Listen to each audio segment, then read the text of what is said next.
Si Bediüzzaman na pinalaya mula sa bilangguan ng Eskişehir ay ipinatapon sa lalawigan ng Kastamonu kung saan siya maninirahan mula noong 1936 hanggang 1943. Sa Kastamonu, siya ay nanatili sa istasyon ng pulisya ng halos 3 buwan. Pagkatapos nito, lumipat siya sa isang bahay sa tapat ng istasyon. Sa loob ng 7 taong pagkatapon, siya ay nalaso ng maraming beses. Magpapatuloy siya sa pagsulat ng Rizal Inor dito.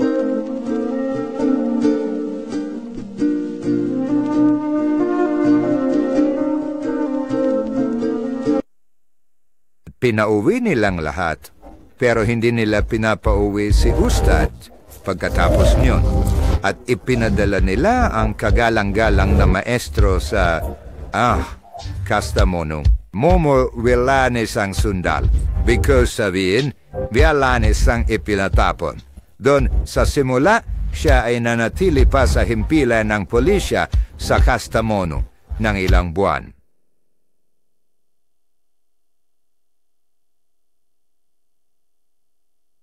Dito sa Kastamonu, umuupa sila ng bahaw sa harap ng istasyon ng pulis. Patuloy na pagmamasid, ang lahat ng dumarating at umaalis ay itinatala.